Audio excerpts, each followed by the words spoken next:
परमेश्वर का, परमेश्वर के लोगों का क्या मैसेज है, वो हम देख रहे थे कल, और आज फिर से हम देखेंगे। कल हमने देखा यशायाह के बारे में, यिर्मयाह के बारे में और यिजकेल के बारे में। ठीक है, यिजकेल भी कल हमने देखा था, कल हमने यिजकेल देखा था जी। जी देखा था, जी हाँ, अध्याय 8 वचन से। जी हाँ। आज हम परमेश्वर के दास नबी होशिया के बारे में देखेंगे कि वो क्या संदेश देता है, और वो इस बात को बताता है, मैं आपको ब्रीफ कर देता हूं, कि परमेश्वर ने अपनी प्रजा के लिए सब कुछ किया। उनको चट्टान से पानी पिलाया, जब भूखे हुए तो आसमान से मन्ना खिलाया, दिन में बादल की छाया बना, रात में अग्नि की ज्वाला बना। सब कभी भी उनको भूखा नहीं रहने दिया, कभी भी उनको प्यासा नहीं रहने दिया। ठीक है, उनको भूख लगी तो परमेश्वर ने इंतजाम किया, प्यास लगी, प्यासे हुए, प्यासा भी होने दिया, लेकिन चकमक चट्टान से उनको जल पिलाया, चट्टान का पानी पिलाया। और वो चट्टान कौन था? यीशु मसीह, जीवन का जल देने वाला। ठीक है, तो पानी पिलाया उनको, कनान में उनको लेकर आया। बेशक दो ही गोत्र आए वहां पर, दो ही लोग वंश आए वहां पर, यहोशू और कालेब। लेकिन परमेश्वर ने सब कुछ करने के बाद से भी ये लोग हमेशा पहला और दूसरा हुक्म दोनों तोड़ते थे। पहला और दूसरा हुक्म। पहला हुक्म क्या है? पहली आज्ञा क्या है? परमेश्वर यहोवा से सारे मन से, सारे प्राण से, जी सारे जीव से नहीं, प्रेम 10 आज्ञाओं में पहली आज्ञा क्या है? किसी और को ईश्वर करके ना मारना है? किसी और को ईश्वर किसी करके और ना को, मारना। हाँ, किसी और को परमेश्वर के ना मानना। मैं तेरा परमेश्वर यहोवा हूँ जो तुझे मुल्क मिस्र से और उस दासता में से लेकर आया। और दूसरा है कि किसी भी चीज की सूरत या मूर्त बनाकर उसकी पूजा मत करना, चाहे आकाश की हो, चाहे पृथ्वी की हो, चाहे पृथ्वी के जल में की हो। किसी भी चीज की ना बनाना, ना उनके पास ना करना, ना उनको दंडवत करना। तो ये सब आज्ञाएं वो हमेशा तोड़ दिया करते थे, परमेश्वर को जानने पर भी अपनी सारी मॉरल वैल्यूज को डाउन कर देते थे। आज क्रिश्चियनिटी के अंदर, मसीहत के अंदर, ठीक है, आज क्रिश्चियनिटी के अंदर IANTY रह गया है, क्रिश्चियन। IAN रह गया है, क्राइस्ट हटा दिया मैंने। क्राइस्ट हटा दिया मतलब उनकी नैतिकता का पतन हो गया। मेरी बात सुनिए, क्रिश्चियन की स्पेलिंग क्या आता है? पहले क्राइस्ट, फिर IAN, है ना? IAN का मतलब है I am nothing. Without Christ I am nothing. बिना यीशु मसीह के मॉडल के, बिना यीशु मसीह के मॉरल के, बिना यीशु मसीह के एथिक्स के, आई एम नथिंग, मैं कुछ भी नहीं। तो आज मॉरल वैल्यूज को समाज के अंदर, लोगों के बीच में, संसार के बीच में, जगत के बीच में अपनी मॉरल वैल्यूज को क्या कर दिया? गिरा। कृष्ण एथिक्स हमको सिखाता है, तू बढ़े मैं घटूं, और मेरे जीवन से महिमा तुझे मिले। जब महिमा यीशु को मिलेगी हमारे जीवन से, वही है तू बढ़े और मैं घटूं। घटूं का मतलब ये नहीं कि प्रभु आपको दबा दबा के कमजोर करेगा या प्रभु आपको कुछ बना देगा। उसने कभी किसी को कुछ नहीं कहा, ना किसी को कभी गलत निगाहों से देखा। प्रभु की दृष्टि प्रेम भरी दृष्टि है, और वो अपने लोगों से बहुत प्रेम करता है। लेकिन इस एथिक्स को, इस मॉरल को और इस कस्टम को, इस एटिकेट्स को जो प्रभु यीशु मसीह का है, उसको आज क्रिश्चियनिटी ने क्या कर दिया? डाउनफॉल आ गया बहुत ज्यादा। इसीलिए होशे यहाँ पर उस युग की कलीसिया को, जिसको इस्राएल बोलते हैं, और उस युग की परमेश्वर की प्रजा को जिसको इस्राएल बोलते हैं, जिसको प्रभु ने इस्राएल नाम दिया, याकूब से इस्राएल बनाया, अड़ंगेबाज से अपना पुत्र बनाया, धोखेबाज से अपना पुत्र बनाया। उस युग की कलीसिया, उस युग के लोग, उस युग की प्रजा किस तरीके से बार बार प्रभु को वो लोग धोखा देते थे। आप निकालें होशे नबी की पुस्तक, उसका 11वां अध्याय, उसकी पहली आयत से और 4 आयत तक हम पढ़ेंगे। यहाँ पर 2 नाम से प्रभु उनको संबोधित कर रहा है, बड़े ही उससे प्रेम के साथ प्रभु उनसे बात कर रहा है, लेकिन उन्होंने क्या किया? ठीक है, होशे नबी की पुस्तक और उसका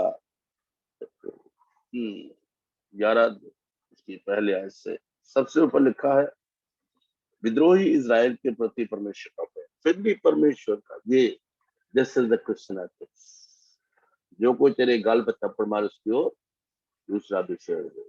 बुराई के बदले बुराई मत करो, परंतु भलाई से बुराई को जीत लो।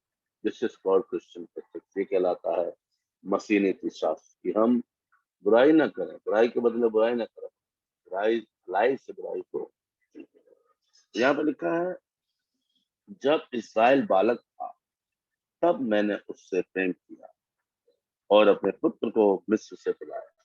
वाह, परमेश्वर पिता का बहुत बहुत धन्यवाद। जब इस्राएल बालक था, परमेश्वर कह रहा मैंने उससे प्रेम किया। प्रभु हमको बचपन से लेकर बुढ़ापे तक संभालता है, मैंने उसको प्रेम किया और अपने पुत्र को मिस्र से निकाल लाया। इस्राएल यानी परमेश्वर का पुत्र, याकूब यानी अड़ंगेबाज। तो अड़ंगेबाज को प्रभु ने अपना पुत्र बना दिया, उसके सब पापों को क्षमा करके उस वक्त अपना पुत्र बनाया। लेकिन क्या हुआ? परंतु जितना वे उनको बुलाते थे उतना ही वे भागे जाते थे। पकड़ो पकड़ो पकड़ो पकड़ो खेलते ना आज हम लोग, जितना वे उनको बुलाते थे उतना ही वो भागे जाते। आ जाओ भाई, आ जाओ मेरे बच्चों, आ जाओ मेरी बेटियों, आ जाओ मेरे बेटे, है ना। यीशु मसीह ने कहा, बाप ने भेजा मुझको और भेजता हूं मैं तुमको। आओ मेरे बेटो, आओ मेरी बेटियों, और जाओ सेवा करने निकले। प्रभु यीशु मसीह ने, परमेश्वर ने हमको यीशु मसीह के द्वारा बुलाया है, तो अपना पुत्र बनाया।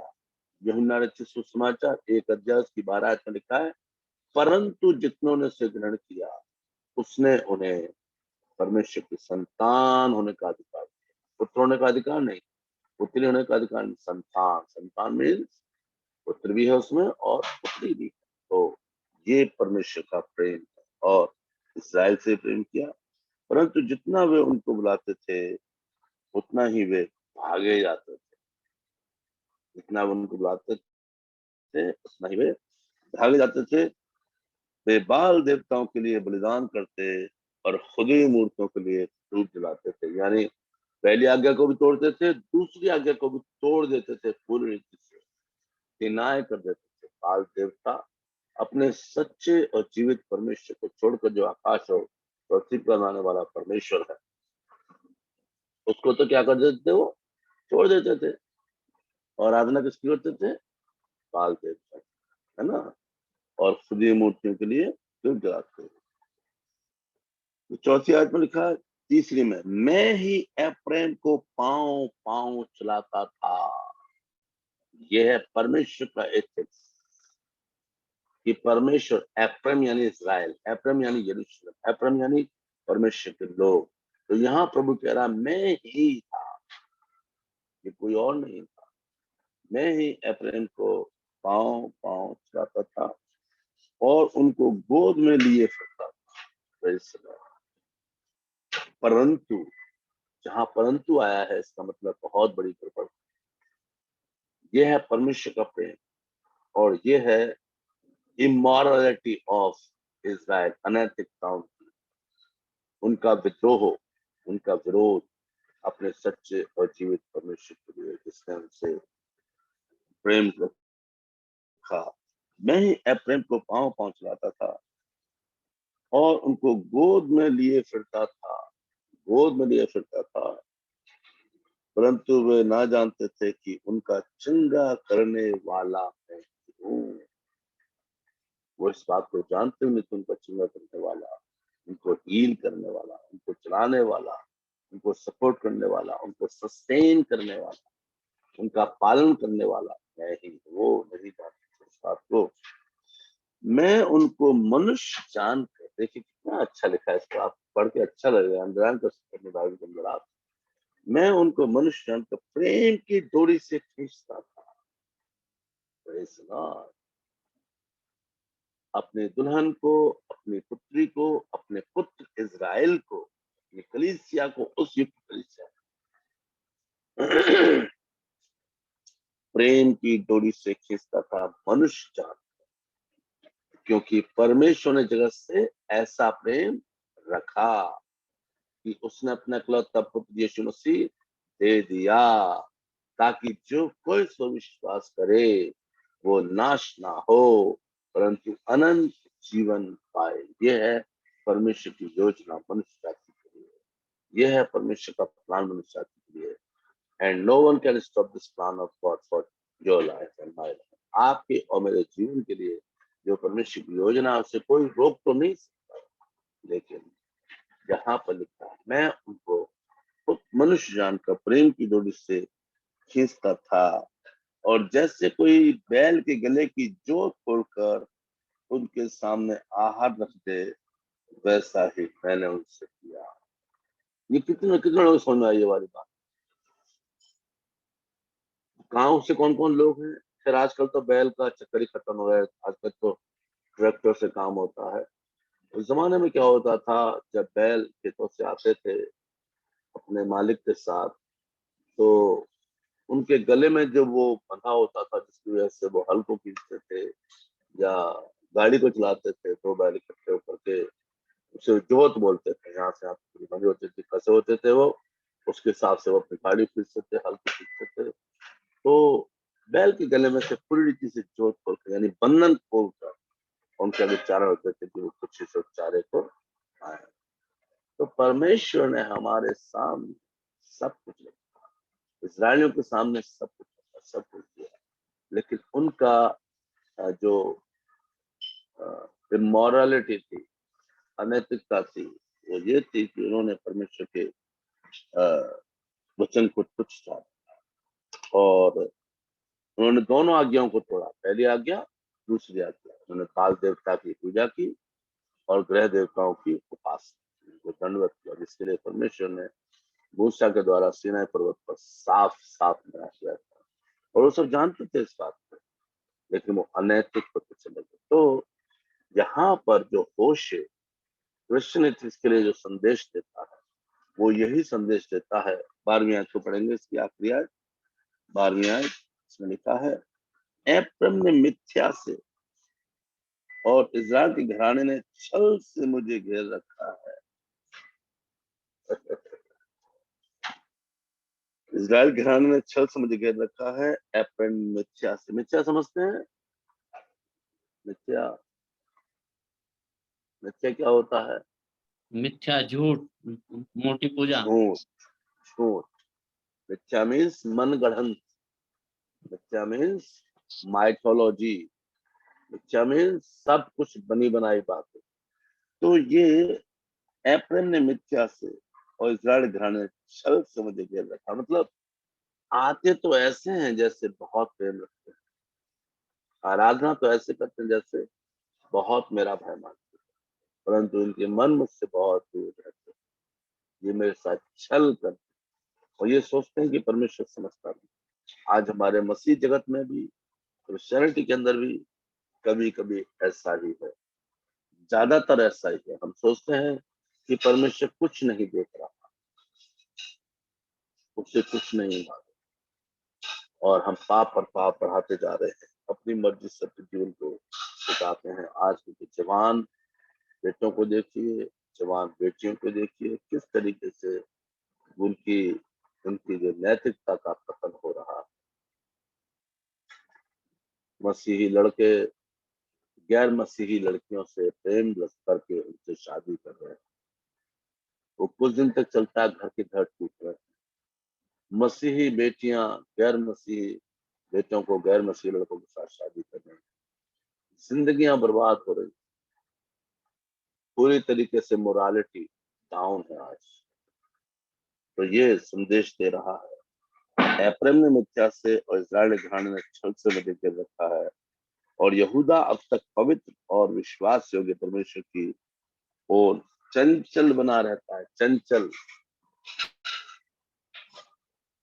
चंचल बना रहता है यहूदा, कोई स्थिरता नहीं है उनके मन में। चंचल, जब वचन सुना तो एकदम से उनके मन में कार्य किया, और वो ऐसे शो करते जैसे सचमुच इन्होंने वचन को बहुत ध्यान से सुना है, लेकिन वहां से निकलते के साथ ही वो वचन भी उनके जीवन से निकल जाता है, पता नहीं निकल कैसे। तो छल से काम करना, मिथ्या से प्रेम, ये संदेश परमेश्वर का दास होशे आज की कलीसिया को दे रहा, मुझको और आपको दे रहा, इस युग की कलीसिया को दे रहा कि हमें किस तरीके से छल कपट से काम नहीं करना। और उसके बाद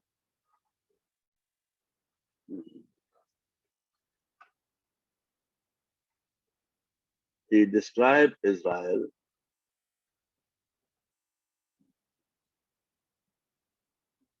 निकालिए होशे 4 अध्याय की 12 आयत और 17 आयत।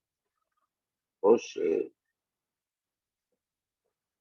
4 अध्याय की 12 आयत और 17 आयत। 12 आयत में लिखा है, मेरी प्रजा के लोग काठ के पुतले से प्रसन्न करते हैं। किससे? लकड़ी के मूर्ति से, काठ के पुतले से प्रश्न करते हैं, और उनकी छड़ी उनको भविष्य बताती है। काठ, छड़ी, क्योंकि छिनाला करने वाली आत्मा ने उन्हें बहकाया है और वे अपने परमेश्वर की अधीनता छोड़कर छिनाला करते हैं। आपकी समझ में आया क्या करते हैं?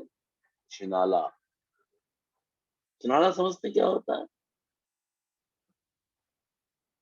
छिनाला क्या होता है? छिनाला मतलब एक पत्नी अपने पति को छोड़ के दूसरे के पास जाए तो छिनाला का जैसे कहते हैं, मतलब। हाँ, ठीक ठीक ठीक। तो इस्राएल क्या है? परमेश्वर की प्रजा, परमेश्वर की पत्नी, ठीक है। लेकिन वो उसको छोड़कर कभी काठ के पुतले से प्रश्न करते हैं, कभी बाल देवता से प्रश्न करते हैं, कभी का उसकी जो काठ के देवता की जो छड़ी है वो भविष्य बताती है उनको, उसकी बात मानते हैं। जैसे आज के युग में मसीही जगत में भी बहुत सारे लोग आज सच्चे और जीवित परमेश्वर को छोड़कर बाबाओं के चक्कर में लगे हुए हैं। बहुत से लोग, मैं आपको सच बता रहा हूँ, मैं आपको फैक्ट बता रहा हूँ, मैं कोई ऐसे नहीं बोल रहा। बाबाओं के चक्कर में लगे, मौलवियों के चक्कर में लगे, उनके घर में लाफिंग बुद्धा रखा हुआ, उन्होंने लाकर मॉरालिटी क्या हो गई? डाउन हो गई। लक्की मैन बोलते हैं उसको, वो लक्की मैन सुबह सुबह उसको छू कर जाते हैं। कौन लोग? कौन लोग? सच्चे और जिंदा परमेश्वर के लोग छिनाला करते हैं, और ये परमेश्वर को पसंद नहीं। तो आज के युग के लिए ही परमेश्वर का दास होशे क्रिश्चियनिटी के लिए भी यही प्रोफेसी कर रहा है, यही बता रहा है कि वो अपने सच्चे और जीवित परमेश्वर को छोड़कर, जिसने अपनी जान सलीब पर देकर खरीदा सकते, और उसकी कोई वैल्यू उनकी जिंदगी में नहीं है। तो इस बात को हमें ध्यान रखना है कि परमेश्वर के जो भविष्यवक्ता है वो भी इसके लिए संदेश देते हैं और समझाना चाहते हैं कि किस तरीके से हमें परमेश्वर के साथ उस मसीही नैतिकता में आगे बढ़ने की जरूरत है, लेकिन छिनाला कर रहे हैं। और इसकी 17 आयत में लिखा है आगे, आप बाद में पूरा पढ़ लीजिएगा। 17 अध्याय, एप्रैम मूर्तों का संगी हो गया, एप्रैम मूर्तों का संगी हो गया है, इसलिए उसको रहने दे। जब वे दाख मधु पी चुकते हैं तब वेश्यागमन में लग जाते हैं। उनके प्रधान लोग निरादर होने से अधिक प्रीति रखते हैं। आंधी उनको अपने पंखों में बांध तोड़ा ले जाएगी और उनके बलिदानों के कारण उनकी आशा टूट जाएगी। मुझे माफ कर दीजिएगा अगर आप में से कोई यहाँ पर ऐसे हैं। तो आजकल बहुत से लोग रोजरी टांग कर घूमते हैं, गाड़ियों में रोजरी टांग कर घूमते हैं, उन सब चीजों पर विश्वास करते हैं जिनके लिए प्रभु यीशु मसीह ने जान सलिब पर नहीं दी। रोज पर यीशु मसीह का फोटो हम घर के अंदर लगा हुआ, उसके सामने खड़े कर मोमबत्ती जलाते हैं, अगरबत्ती जलाते हैं, बाइबल रखी हुई है वहां पर। अपने दिल को वेदी बनाना है, अपने हृदय, आप, क्योंकि आपका हृदय पवित्र आत्मा का मंदिर है, आपकी देह पवित्र आत्मा का मंदिर है। आपकी देह के अंदर वेदी होनी चाहिए जिसके अंदर परमेश्वर की आराधना हो, और वेदी हाथ की बनाई हुई नहीं होनी चाहिए, परमेश्वर का अंदर होनी चाहिए। आज के मसीह जगत को प्रभु का दास पौलुस कहता है, क्या तुम नहीं जानते तुम्हारी देह परमेश्वर का मंदिर है, जीवता परमेश्वर तुम्हारे अंदर निवास करता है, क्या तुम नहीं जानते इस बात? तो ये परमेश्वर का दास होशे यहाँ पर संदेश दे रहा है किस तरीके से छिनालापन करती है मेरी पूजा। 8 अध्याय 4 से 6 तक पढ़ेंगे। होशे 8 अध्याय, आप में से कोई पढ़े? होशे 8 अध्याय 4 आयत से 6 तक पढ़े। होशे 8वां अध्याय 4 से 6।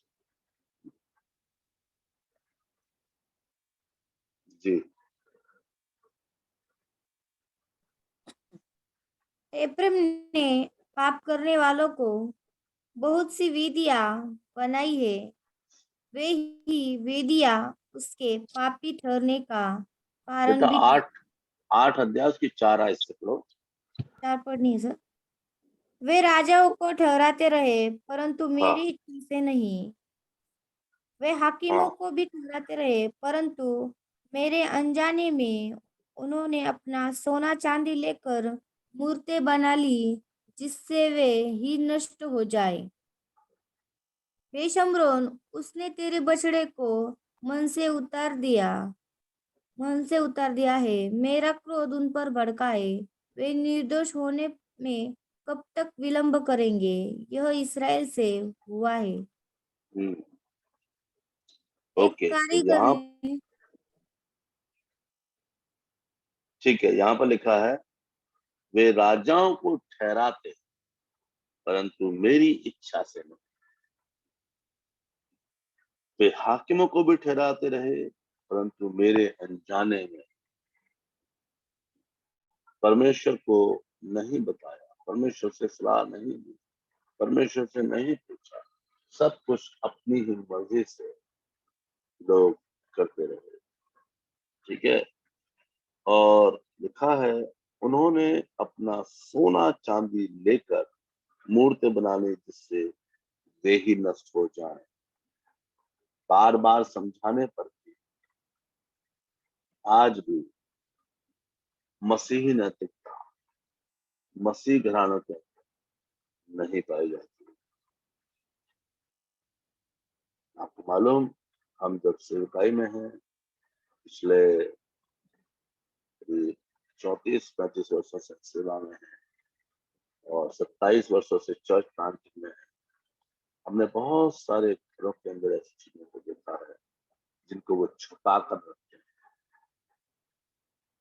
अगर कोई सोने चांदी का देवता उसे नहीं निकालते अपने घर से, सब सस्ती मस्ती चीजें निकालने को कहते हैं, हमें सब कुछ निकाल दिया, लेकिन परमेश्वर का आत्मा सब कुछ बता देता है। तो हमको मसीही नैतिकता में आगे बढ़ना है जो परमेश्वर के वचन के अनुसार है। हे शोमरोन, उसने तेरे बछड़े को मन से उतार दिया है, मेरा क्रोध उन पर भड़का है, वे निर्दोष होने में कब तक विलंब करेंगे, यानी कब तक वे दोषी ठहरे रहेंगे।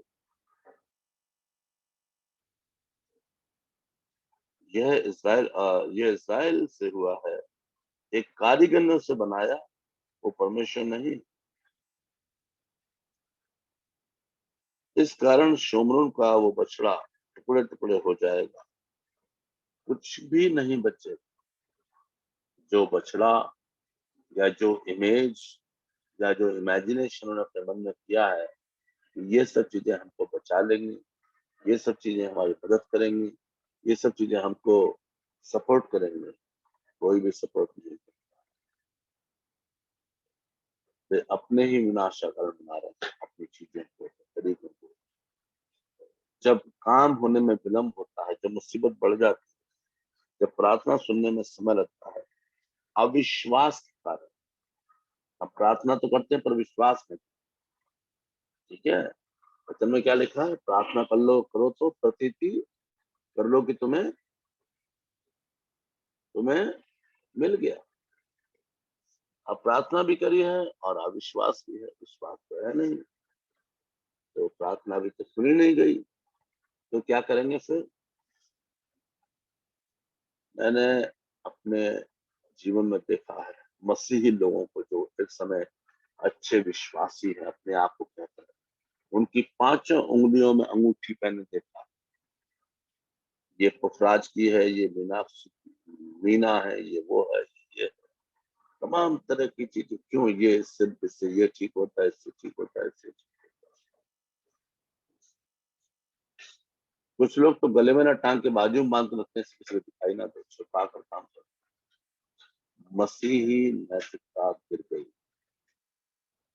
मोरालिटी गिर गई, मॉरल वैल्यूज को गिरा दिया। तो वही परमेश्वर का दास होशे यहाँ पर बता रहा है किस तरीके से अपने जीवन में हमें परमेश्वर के साथ चलने की जरूरत है।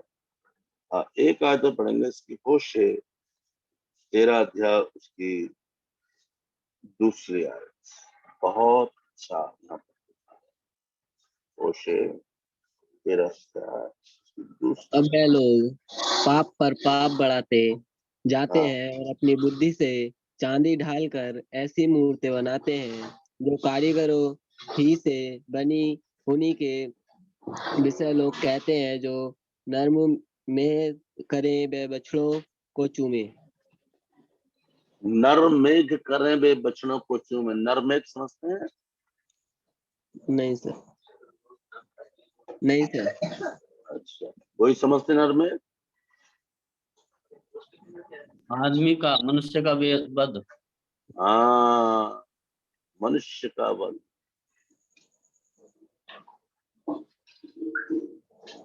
जो बहुत सारे राजाओं ने किया। मनुष्य ने अपने देवी देवताओं को खुश करने के लिए पहले अपने बेटों को बलि करके चढ़ाया, होम करके चढ़ाया, काट के चढ़ाया। उसके बाद क्योंकि वो राजा था, उसने शहर के सारे पहलौठों को अपने देवता को खुश करने के लिए, और लिखा खून की नदियां बहा दी, इतना अधिक लहू बहा। परमेश्वर ने उससे सजा दी बहुत तगड़ी वाली। तो ये जो लिखा है, अब वे लोग पाप पर पाप बढ़ाते जाते हैं। बेटा आराम से जाना। Sharan, are you ready? Take care. Gate खुला हुआ है, नीचे चाबी लेना जरूर। तो जो परमेश्वर के लोग हैं, प्रभु चाहता है, परमेश्वर ने जब उनको पाप में से निकाल लिया, पाप से छुटकारा दे दिया, यीशु ने अपने लहू बहा दिया, फिर भी पाप पर पाप बढ़ाते जाते हैं। आज जिस दिन आप बपतिस्मा लेते हैं, उस दिन आपका पाप उठा लिया गया। हेलो, जिस दिन आप बपतिस्मा लेते हैं, उस दिन आपका पाप उठा लिया गया। जब यीशु मसीह आ रहे थे, यूहन्ना ने उनकी ओर देखकर क्या कहा? देखो जगत का, देखो परमेश्वर का मेमना, जो जगत का पाप उठा ले जाता है, पापों को नहीं, क्योंकि पाप अपने आप में बहुवचन है।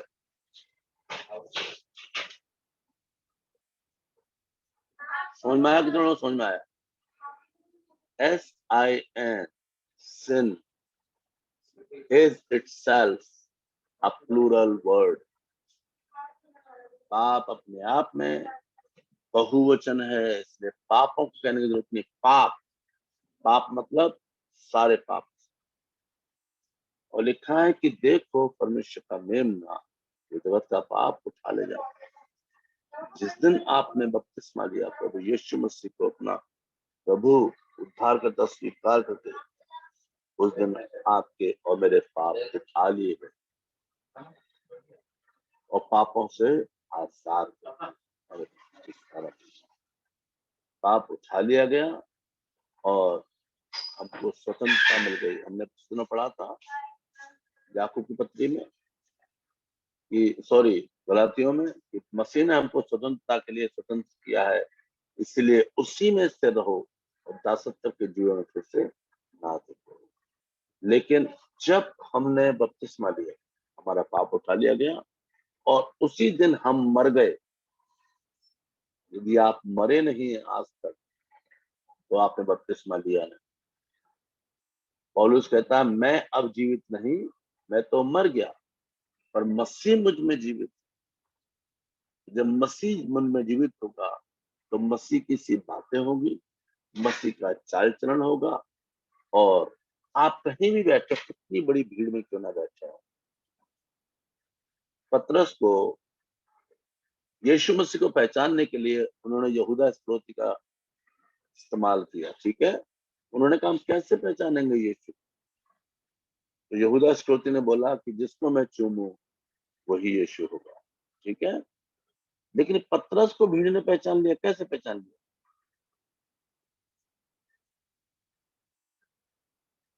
कैसे पहचान लिया? पतरस को भीड़ ने पहचान लिया। 3 बार क्या कर गया वो? उसकी बोली से, बस उसकी बातों से, उसकी उसकी बातों बोली से, उसकी बातों से, उसके चाल चलन से, उसके उठने से, उसके बैठने से।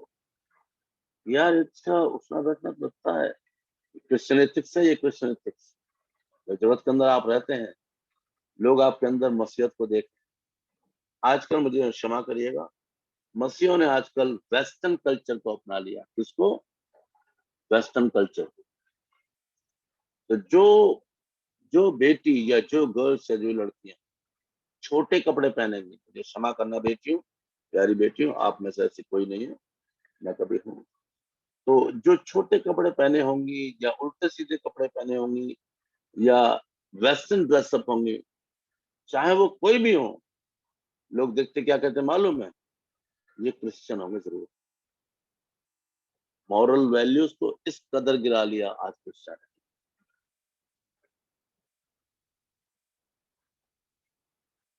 जबकि ये फैशन आ गया है आज भारतवर्ष में, लेकिन ज्यादातर लोग देखेंगे अच्छा ये क्रिश्चियन होंगे।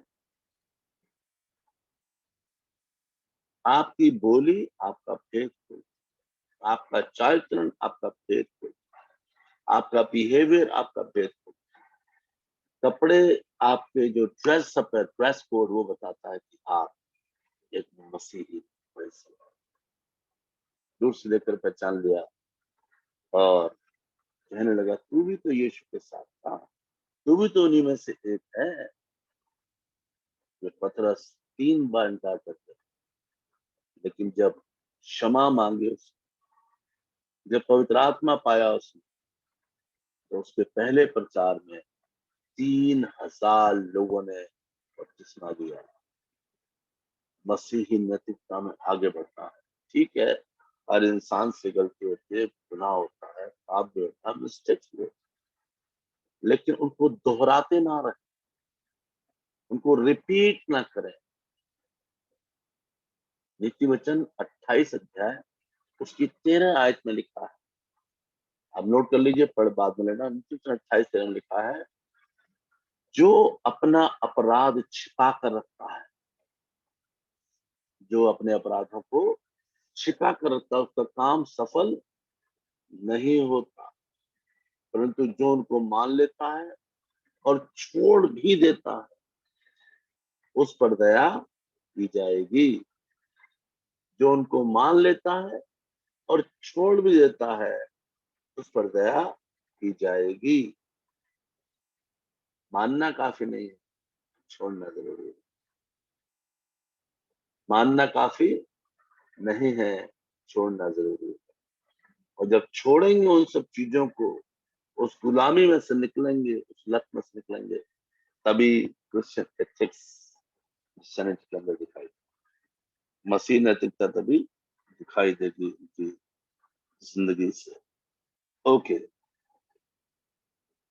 2 अध्याय की 10 आयत पढ़ेंगे।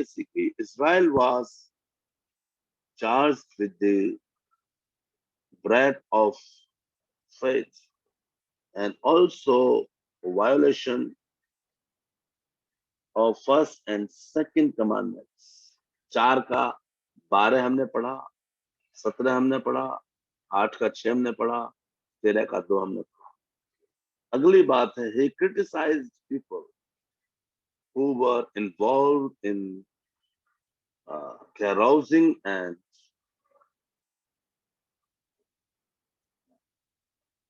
cultic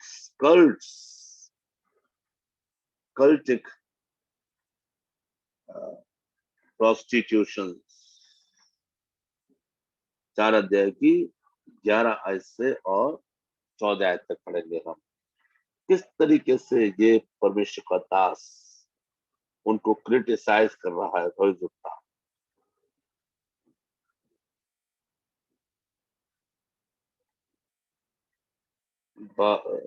4 अध्याय 11 आयत से 14 आयत तक पढ़ेंगे। 4 अध्याय की 11 आयत से 14 आयत। यहाँ लिखा है, वेश्यागमन और दाखमधु और ताजा दाखमधु। सुनिए ध्यान से, वेश्यागमन और दाखमधु और ताजा दाखमधु, ये तीनों बुद्धि को भ्रष्ट कर देते हैं। ये तीनों बुद्धि को भ्रष्ट कर देते हैं। मेरी प्रजा के लोग काठ के पुतले से प्रश्न करते और उनकी छड़ी से उनको भविष्य बताती है, क्योंकि छिनाला करने वाली आत्मा ने उन्हें बहकाया है और वे अपने परमेश्वर की अधीनता छोड़कर छिनाला करते हैं। अभी हमने पढ़ा इस बात। तो वेश्यागमन और दाखमधु और ताजा दाखमधु, ये तीनों बुद्धि को क्या करते हैं? भ्रष्ट करते हैं। He criticized the people। जबकि परमेश्वर ने उनको सब कुछ दिया। 5 चिनार और छोटे बांज वृक्षों की छाया अच्छी होती है, इसलिए वे उनके नीचे पहाड़ों की चोटियों पर यज्ञ करते और टीलों पर धूप जलाते हैं। इस कारण, क्योंकि तुम ऐसा करते हो, छिनाला करते हो, वेश्यागमन करते हो, दाखमधु पीते हो, ताजा मसाला मिलाया हुआ दाखमधु देर तक पीते हो और अपने परमेश्वर को छोड़ देते हो और छिनाला करते हो, देवी देवताओं की पूजा करते हो। इस कारण, सुनिए, इस कारण, इतना खतरनाक बात लिखी है, इस कारण तुम्हारी बेटियां छिनाला और तुम्हारी बहुएं छिनाल और तुम्हारी बहुएं व्यभिचारिणी हो गई। जब तुम्हारी बेटियां छिनाला और तुम्हारी बहुएं व्यभिचार करें, तब मैं उनको दंड ना दूंगा, क्योंकि पुरुष आप ही वेश्याओं के साथ एकांत में जाते और देवदासियों के साथ साथी होकर यज्ञ करते हैं, और जो लोग समझ नहीं रखते वे नष्ट हो जाते हैं। क्या आज के युग में ऐसा हो रहा है? कहीं कहीं पर होता है ऐसा? हाँ जी, होता है। माइकल दारू पी के दंगा करता है। टोनी, जैकी, रॉकी, ये कौन होते हैं? इनका नाम होता है। कौन बदनाम हो रहा है? मसीहत। मॉरल वैल्यू किसकी डाउन हो रही है? मसीहत की। बेटियां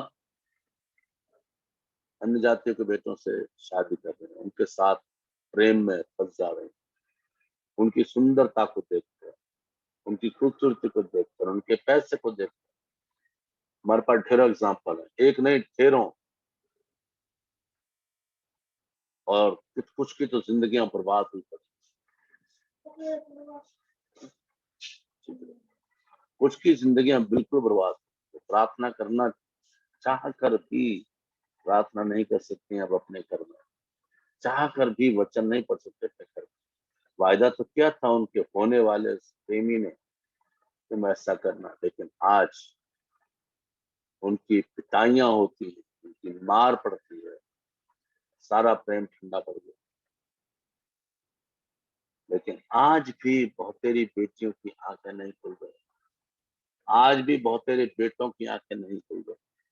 वो परमेश्वर से प्रार्थना नहीं करते, परमेश्वर के समय का इंतजार नहीं करते, परमेश्वर से नहीं पूछते।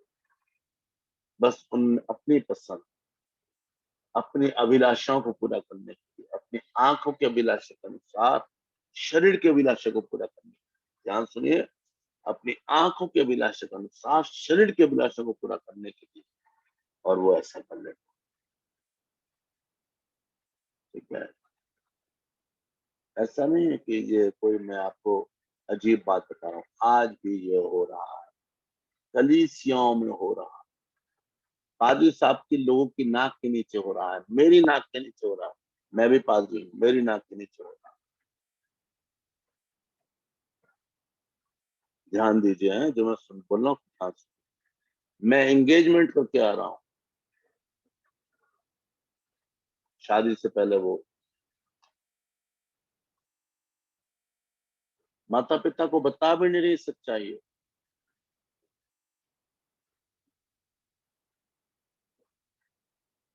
तो कहां तक परमेश्वर अपने लोगों को संभालता है, फिर भी वो दया का सागर है, क्षमा की कारण। और ये वो बच्चे होते हैं जो वर्शिप में होते हैं, आराधना में होते हैं, प्रभु का प्रेम उनको मालूम है, उन बेटों को, उन बेटियों को परमेश्वर का प्रेम मालूम है। इसलिए प्रार्थना करें अपने बच्चों के लिए, प्रार्थना करें अपने लिए, अपने बेटे बेटियों के लिए, आने वाले जवानों के लिए, जितने जवान बेटे बेटियां हैं वो भी अपने लिए प्रार्थना करें। और लिखा है वो हमारे लिए उत्तम भाग चुन लेगा। जो भाग आप चुनेंगे उसमें धोखा हो सकता है, लेकिन वो हमारे लिए उत्तम भाग चुन लेगा, एक ऐसा भाग जो कभी छीना नहीं जाएगा। हे मार्था, मार्था, हे मार्था, तू बहुत बातों की चिंता करती है, परंतु मरियम ने वो भाग चुन लिया है जो उससे कभी छीना नहीं जाएगा। परमेश्वर पिता मेरे और आपके लिए, हमारे बच्चों के लिए वो भाग दिलाता है जो कभी उनसे छीना नहीं जाएगा। तो मसीह जगत में आज मसीह जगत में आज बहुत सारी चीजें ऐसी हो रही हैं जो परमेश्वर को नापसंद है, और वही भविष्यवाणी जो परमेश्वर का दास होशे यहाँ पर कर रहा है। ठीक है, बहुत बड़ा लिखा है होशे में, बहुत जगह। उसके बाद हम देखेंगे he criticized the people who were involved। ये हमने पढ़ लिया, ठीक है, ओके। 6 का 6 आयत पर पढ़ेंगे, 6 का 6 आयत।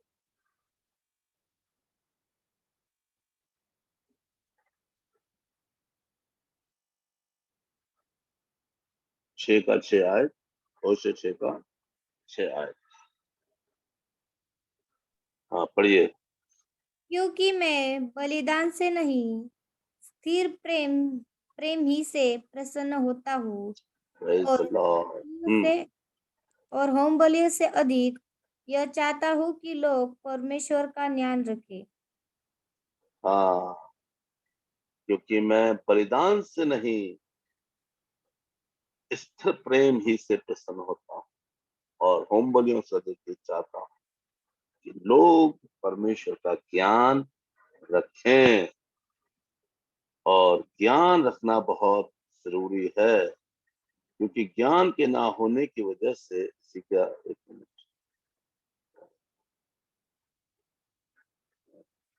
इसकी दूसरी आयत, आओ हम ज्ञान ढूंढें, वरन यहोवा का ज्ञान प्राप्त करने के लिए यत्न भी करें, क्योंकि यहोवा का प्रकट होना भोर का सा निश्चित है, वर्षा के समान आएगा, वरन बरसात की अंत की वर्षा के समान, जिससे भूमि सींची जाती है। ओके,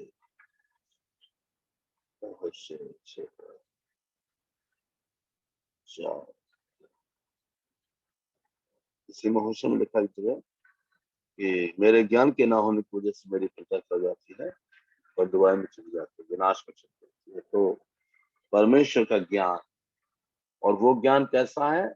आत्मिक है, मिलनसार है, ठीक है, याकूब पत्री में लिखा है जो ज्ञान ऊपर से आता है वो कैसा है, आत्मिक है, मिलनसार है और अच्छे फलों से लदा हुआ है। लेकिन जो संसारिक ज्ञान है वो कैसा है, शैतानी है।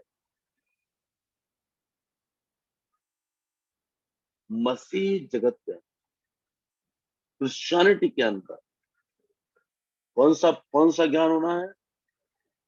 सबसे पहले तो वो ज्ञान फलों से लदा हुआ होना चाहिए, पवित्र आत्मा के फल,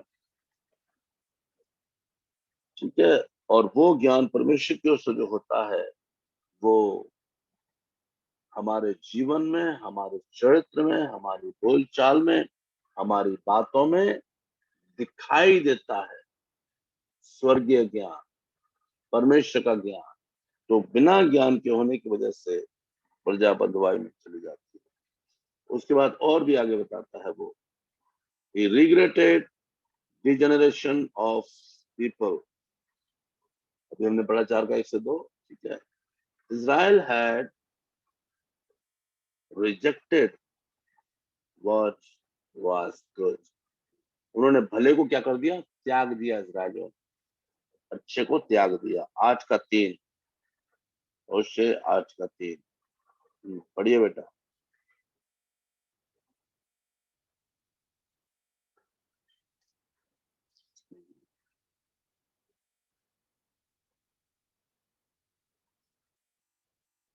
आठ का 3 पढ़िए।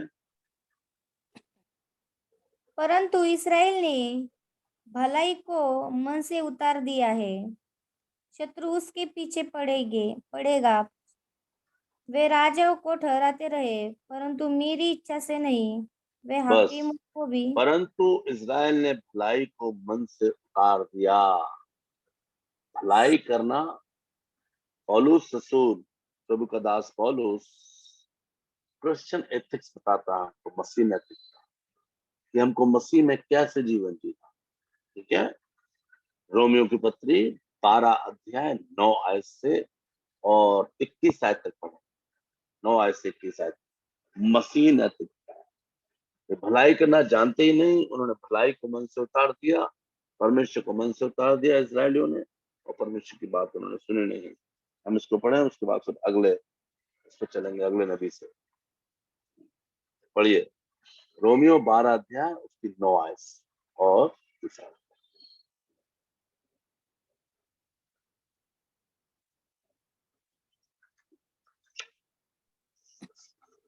जी, प्रेम निष्कपट हो, बुराई से घृणा करो, भलाई में लगे रहो, भाईचारे के प्रेम से एक दूसरे से स्नेह रखो, परस्पर आदर करने में एक दूसरे से बढ़ चलो, प्रयत्न करने में आलसी न हो, आत्मिक उन्माद में भरे रहो, प्रभु की सेवा करते रहो, आशा में आनंदित रहो, क्लेश में स्थिर रहो, प्रार्थना में नित्य लगे रहो, पवित्र लोगों को जो कुछ आवश्यक हो उसमें उनकी सहायता करो, पहुनाई करने में लगे रहो।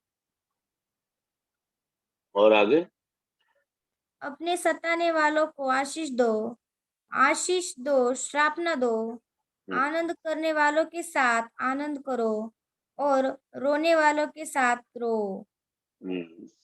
आपस में आगे आगे पढ़ते जाओ, पढ़ो। आपस में एक सामन रखो, हाँ, अभिमानी न हो, परंतु दिनों के साथ संगति रखो, अपनी दृष्टि में बुद्धिमान न हो, बुराई के बदले किसी से बुराई न करो, जो बातें सब लोगों के निकट भली है उनकी चिंता किया करो। हाँ। जहाँ और तक आगे, हो जहाँ तक हो सके तुम भरसक सब मनुष्य के साथ मेल मिलाप रखो। हे प्रियो, बदला न लेना, परंतु परमेश्वर के क्रोध को अवसर दो, क्योंकि लिखा है, बदला लेना मेरा काम है, प्रभु कहता है, मैं ही बदला दूंगा। परंतु यदि तेरा बैरी भूखा हो तो उसे खाना खिला, यदि प्यासा हो तो उसे पानी पिला, क्योंकि ऐसा करने से तू उसके सिर पर आग के अंगारों का ढेर लगाएगा। हाँ जी। बुराई से ना हारो, परंतु भलाई से बुराई को जीत लो। Praise the lord. कौन सी आयत तक पढ़ा बेटा आपने? 21। हाँ, वेरी गुड। बुराई से ना हारो, परंतु भलाई से बुराई को जीत लो। लेकिन परमेश्वर का दास भविष्यवक्ता नबी होशे कहता है कि इज़राइल ने भलाई को मन से ही उतारा। आपने देखा किस तरीके से प्रभु का दास पौलुस रसूल, प्रेरित पौलुस रोम की कलीसिया को एथिक्स सिखा रहा, निर्देश दे रहा, इंस्ट्रक्शंस दे रहा। रोमियो 12 अध्याय, नोट करिए, रोमियो 12 अध्याय, रोमियो 13 अध्याय, रोमियो 14 अध्याय और 15 अध्याय की 6 आयत तक। रोमियो 12 अध्याय, रोमियो 13 अध्याय, रोमियो 14 अध्याय और 15 अध्याय की 6 आयत तक आपको फ्राइडे को पढ़ना, सैटरडे को पढ़ना है इसको पूरे को। फिर मैं आपसे मंडे को पूछूंगा इसमें से आपने क्या सीखा है और किस चीज को अपना अपना एक्सपीरियंस बताएंगे मंडे को, या आपने उसमें से क्या विशेष बात सीखी। नोट कर लीजिए, रोमियो 12 अध्याय, 13 अध्याय, 14 अध्याय, 15 अध्याय की 6 आयत तक। 12 अध्याय पूरा पढ़ना है, 13 अध्याय पूरा पढ़ना है, 14 पूरा पढ़ना है, 15 की 6 तक पढ़िएगा। बाकी पढ़ सकते हैं आप, ऐसा कुछ नहीं है, पर मैं बता रहा हूँ 15 की 6 तक पढ़िए। और उसके बाद ये आपके लिए एक क्या बोलेंगे, ऑरल असाइनमेंट, ऑरल असाइनमेंट, ठीक है। और 15 तारीख को हम इसमें से क्वेश्चन आंसर, सॉरी 15 को नहीं, वो मंडे को इसमें से क्वेश्चन आंसर्स करेंगे। ये आपके लिए सैटरडे का असाइनमेंट है, ठीक है। रोमियो 12, 13, 14, 15 की 6 तक सिर्फ पढ़ना है, ध्यान से पढ़ना है। और उसमें से हम आपसे क्वेश्चन आंसर पूछेंगे, क्वेश्चन पूछेंगे, आंसर आप देंगे, सबसे अलग अलग पूछा जाएगा, ठीक है। आपने क्या सीखा आप बताएंगे, उस पर डिस्कस करेंगे। क्रिश्चियन एथिक्स में आपने मसीही नैतिकता के लिए आपने उसमें से कौन सी बातें सीखी हैं, कौन सी बातें, अगर आप चाहें तो आप अपनी गवाही भी दे सकते हो उस समय कि इसमें से जो मैंने पढ़ा, इसमें से फलानी बात मेरे जीवन में थी और मैंने उसको छोड़ने का दृढ़ निश्चय किया है। राइट, ठीक है, नोट कर लिया सबने। ये असाइनमेंट है आपका, सैटरडे को पढ़ना है। सैटरडे संडे 2 दिन है, संडे को चर्च में बिजी होंगे आप सब लोग, और मंडे को आज भी पढ़ सकते हैं, आज भी क्लास के बाद कोई क्लास नहीं होती है सबको, आप डेली पढ़िए, 3 दिन कंटिन्यू पढ़िए। मंडे को फिर इसका टेस्ट होगा। ओके, उसके बाद आते हैं आमोस के बाद योएल नबी, ठीक है। ये योएल नबी जो है परमेश्वर का दास,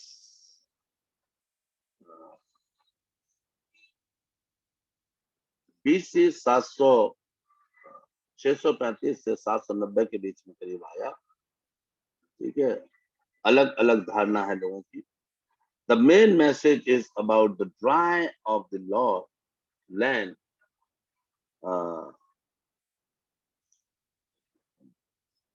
It talks about judgment and blessings for Israel. He calls for repentance. Judgment is upon unrepentant nation.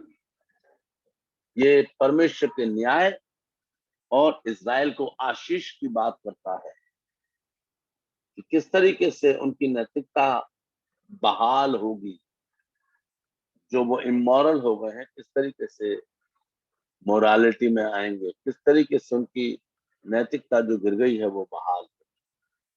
तरीका बताया है कि एक व्यक्ति जब तक अपने पापों से पश्चाताप नहीं करेगा तब तक उसे उसकी नैतिकता बहाल नहीं होगी, तब तक वो अनैतिक कार्य में लगा रहेगा। नए नियम में भी हम देखते हैं, उड़ाऊ पुत्र जब तक अनैतिक कार्य में लगा रहा, उसकी नैतिकता बहाल नहीं हुई, उसका स्टेटस नहीं बदला, उसके ऊपर जो टैग लगा हुआ था उड़ाऊ का वो नहीं हटा, लेकिन जब उसने तौबा करी तो उसका स्टेटस बदल गया, वो फिर से पुत्र पुत्र पुत्र अधिकार का उसे अधिकार मिला, और फिर से उसे वही अधिकार मिला और वो बच गया, उसका टैग हट गया उसके ऊपर से, टैग। ठीक है, टैग समझते हैं? अरे ये तो बहुत शराबी आदमी। भाई साहब, इस लड़के से ज्यादा बात मत करिए, ये बहुत ही बात बात में गाली देता है। ये आजकल आपने देखा है, बहुत से लोग 4 बात बोलेंगे उसमें 2 गाली देंगे, बीच में एब्यूजिव वर्ड्स यूज करेंगे, गुस्से वाले वर्ड्स यूज करेंगे। उनको बात करने का, उनके लहजे से आप समझ जाएंगे ये इनकी संगति कैसी है, ये कैसे लोगों के साथ उठते बैठते हैं। अगर प्रभु के लोगों के साथ संगति करते हैं तो प्रभु जैसी बातें हैं। ठीक है, जैसे लोगों के साथ बैठते हैं वैसी उनकी बातें होती हैं। तो आइए देखेंगे योएल नबी की पुस्तक और उसका 2 अध्याय और उसकी सबसे पहले हम पढ़ेंगे 2 अध्याय की 18 आयत को, सॉरी, हाँ 18 आयत को पढ़ेंगे। वैसे तो उसको 32 आयत तक पढ़ना है, पर हम उतना नहीं पढ़ेंगे, हम 2 अध्याय निकालें और उसकी 18 आयत निकालें।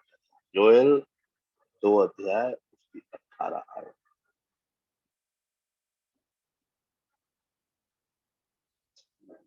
यहाँ पर लिखा है, तब यहोवा को अपने देश के विषय में जलन हुई और उसने अपनी प्रजा पर तरस खाया। ये परमेश्वर है, ये परमेश्वर का स्वभाव, तरस खाने वाला परमेश्वर। जब यीशु ने भीड़ को देखा कि वो 3 दिन से उसके साथ है, तो वो तरस से भर गया, क्योंकि वो उन खोई भेड़ों के समान थे जिनका कोई चरवाहा ना हो। ठीक है, नए नियम में से लिखा है, जब यहोवा को अपने देश के विषय में जलन हुई और उसने अपनी प्रजा पर तरस खाया, यहोवा ने अपनी प्रजा के लोगों को उत्तर दिया, सुनो, मैं अन्न और नया दाख मधु और ताजा तेल तुम्हें देने पर हूँ, और तुम उन्हें पाकर तृप्त होगे, और मैं भविष्य में भी अन्य जातियों द्वारा तुम्हारी नाम धराई ना होने दूंगा। मैं उत्तर की ओर से आई हुई सेना को तुम्हारे पास से दूर करूंगा और उसे एक निर्जल और उजाड़ देश में निकाल दूंगा। उनका अगला भाग तो पूरब के ताल की ओर और पिछला भाग पश्चिम के समुद्र की ओर होगा। उससे दुर्गंध उठेगी, उसकी सड़ी गंध फैलेगी, क्योंकि उसने बहुत बुरे काम किए हैं। हे देश, तू मत डर, तू मगन हो। हे देश, तू मत डर, तू मगन हो, क्योंकि यहोवा ने बड़े बड़े काम किए हैं। हे मैदान के पशुओं, मत डरो, क्योंकि जंगल में चराई उगेगी, वृक्ष फलने लगेंगे और अंजीर का वृक्ष और दाखलता अपना अपना बल दिखाने लगेंगे। हे सय्योन के लोगों, तुम अपने परमेश्वर यहोवा कारण मगन और आनंद करो, क्योंकि तुम्हारे लिए वो वर्षा अर्थात बरसात की पहली वर्षा बहुतायत से देगा और पहले के समान अगली और पिछली वर्षा को भी बरसाएगा। तब खलिहान अन्न से भर जाएंगे। आज खलिहान खाली पड़े हो सकता है, तब खलिहान अन्न से भर जाएंगे, रस को नए दाख मधु और ताजे तेल से उमड़ेंगे।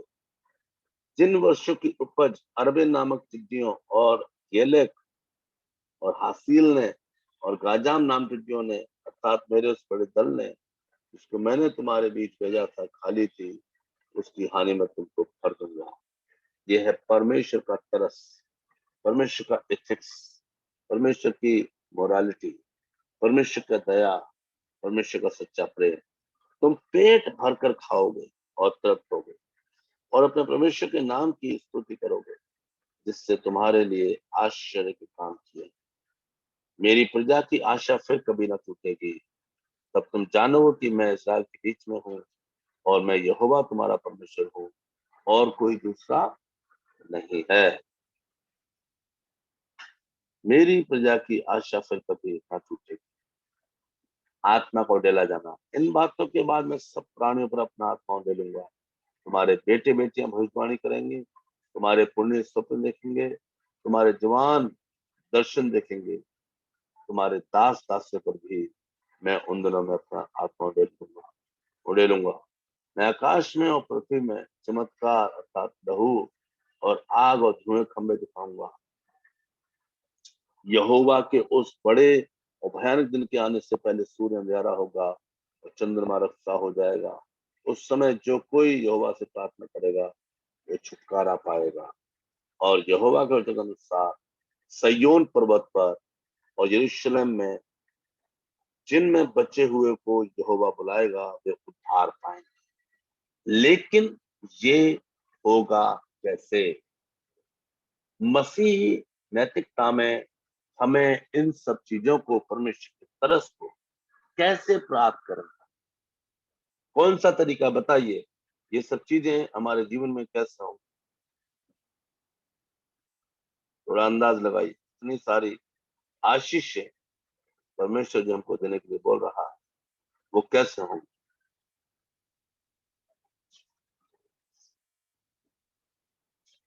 एक शब्द है बहुत ही महत्वपूर्ण जो हमने पहले भी सीखा है। कौन सी ऐसी बात हमारे जीवन में होनी चाहिए जिससे ये प्रभु की सारी आशीषें मेरे और आपके जीवन में आ जाए? जी, कोई बताए। एक शब्द है, एक एक्शन है और उस एक्शन को देने से सब कुछ बदल जाएगा। जिंदगी बदल जाएगी, हुलिया बदल जाएगा, स्टेटस बदल जाएगा, टैग हट जाएगा, सब कुछ चेंज हो जाएगा। क्या है वो? पश्चाताप करने से सर। Very good. कौन सा बोले?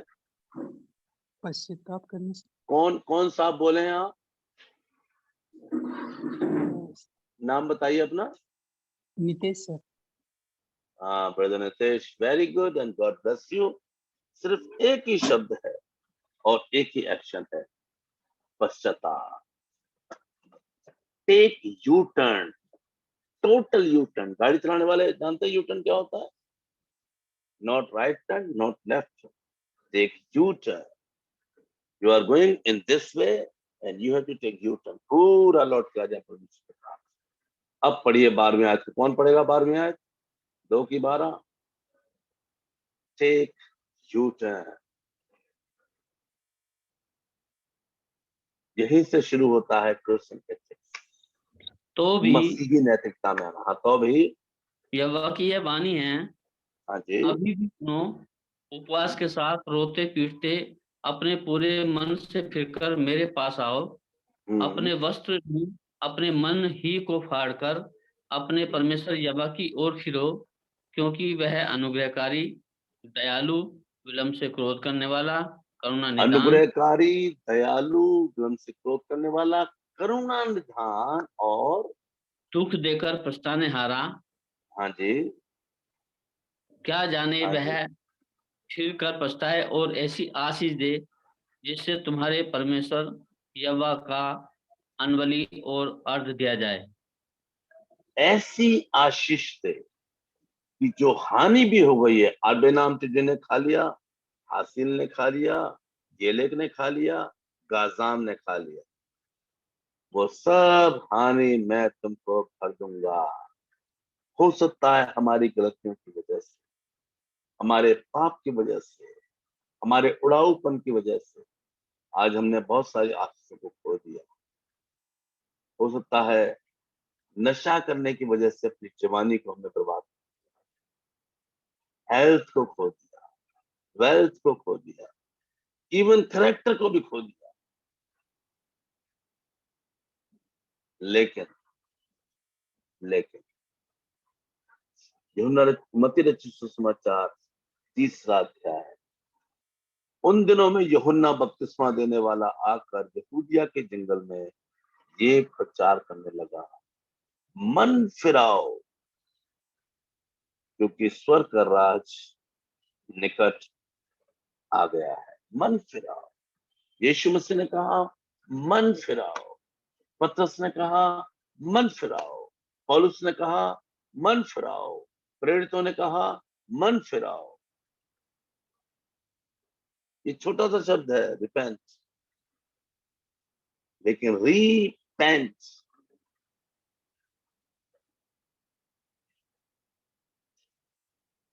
पूरी तरीके से परमेश्वर की ओर लौट कर आने से सब कुछ बदल जाता है।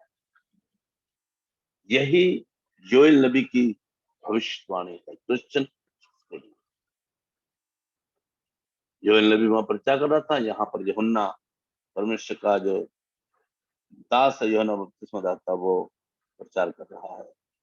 और एक अध्याय उसकी 15 आयत, 2 अध्याय की पहली आयत हमने पढ़ी, अभी पढ़ेंगे। एक अध्याय उसकी 15 आयत को पढ़ेंगे हम इसी की, योएल नबी की एक अध्याय उसकी 15 आयत, योएल एक अध्याय की 15 आयत, एक अध्याय की 15 आयत में लिखा है, उन दिनों के कारण, उस दिन के कारण हाय, क्योंकि यहोवा का दिन निकट है, वो सर्वशक्तिमान की ओर से सत्यानाश का दिन होकर आएगा। इसलिए अपने वस्त्रों को नहीं, अपने मनोही को फाड़कर अपने परमेश्वर यहोवा की ओर फिरो,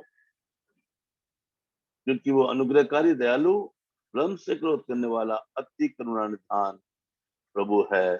2 अध्याय की पहली आयत, सयोन में नरसिंगा फूंको, मेरे पवित्र पर्वत पर सांस बांध कर फूंको, देश के सब रहने वाले कांप उठे, क्योंकि यहोवा का दिन आता है, परंतु वो निकट ही है। वो अंधकार और तिमिर का दिन है, वो बदली का दिन है और अंधियारे सा फैलता है। जैसे भोर का प्रकाश पहाड़ों पर फैलता है, वैसे एक बड़ी सामर्थी जाति आएगी, और प्राचीन काल में वैसा कभी नहीं हुई और ना उसके बाद फिर कभी पीढ़ी में होगी। तो परमेश्वर पिता चाहता है कि हम जो उसके लोग हैं पश्चाताप करें, ठीक है। और इसकी 11 आयत को पढ़ेंगे हम, 2 अध्याय की, हमने ऑलरेडी पढ़ा है, और फिर से पढ़ेंगे 11 आयत को। यहोवा अपने उस दल के आगे, अब उस दल के आगे अपना शब्द सुनाता है, क्योंकि उसकी सेना बहुत बड़ी है, जो अपना वचन पूरा करने वाला है। वो सामर्थी है, क्योंकि यहोवा का दिन बड़ा और अति भयानक, और उसको कौन सह सकेगा।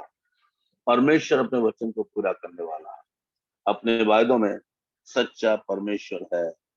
इसका 3 अध्याय की 14 आयत पढ़ेंगे, 3 अध्याय की 14 आयत पढ़ेंगे, योएल 3 अध्याय 14 आयत। ये योएल के द्वारा परमेश्वर इन दिनों के लिए निपटारे की तराई में भीड़ की भीड़ है, क्योंकि निपटारे की तराई में यहोवा का दिन निकट है। सूर्य और चंद्रमा अपना अपना प्रकाश न देंगे, ना तारे चमकेंगे। परमेश्वर अपने लोगों को आशीष देगा, चाहे सूर्य अपना उजाला छोड़ दे, चाहे चंद्रमा अपना उजाला देना छोड़ दे, लेकिन परमेश्वर अपने लोगों को आशीष देगा। जिन पर वो घमंड करता था, जिन पर वो फूलता था, उड़ाऊ पुत्र अपने मित्रों पर सब बर्बाद कर दिया उसने, लेकिन फिर भी यहोवा ने उसको दया की। Praise the Lord. तो परमेश्वर पिता अपने लोगों पर दया करना जानता है, दया करता है, इसलिए उसकी दया पाने के लिए पश्चाताप करना बहुत जरूरी है। प्रभु आप सब लोग को बहुत बहुत आशीष दे। May God bless you. और कल हम देखेंगे आमोस।